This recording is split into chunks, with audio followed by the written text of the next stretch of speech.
مور کے پروں والا کوا۔ ایک جگہ بہت سے کوے مل کر رہتے، سب کے بڑے خوبصورت گھر تھے۔ وہاں پر ایک سکول تھا جس میں کوے پڑھتے ہیں۔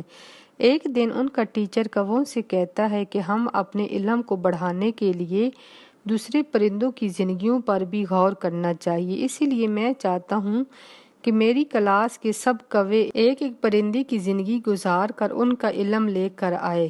یہ سن کر سب کوے اس پر کام کرنے چلے جاتے ہیں۔ ایک کوا موروں کے پاس جاتا ہے، ان کے پاس رہتا ہے۔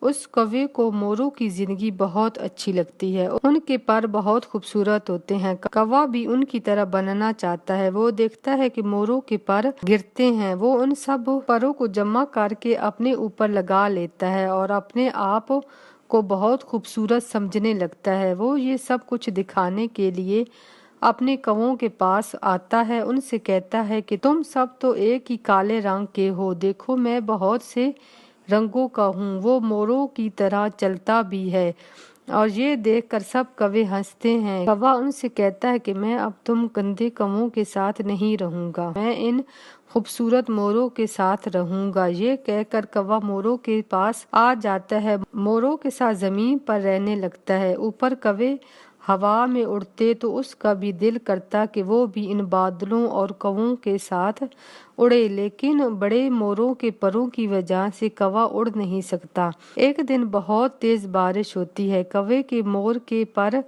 گر جاتے ہیں، کوا ہوا میں اڑنے لگتا ہے اپنے کووں کے ساتھ۔ کوا بہت خوش ہوتا ہے کہ اس کی زندگی تو ان موروں سے زیادہ خوبصورت ہے۔ اب کوا اپنے کووں کے ساتھ ہوا میں اڑنے لگتا ہے اور بہت خوش ہوتا ہے اور کہتا ہے کہ اصلی زندگی تو وہی ہوتی ہے جو آپ کی اپنی ہو، دوسروں کی طرح زندگی گزارنا بہت مشکل ہوتا ہے۔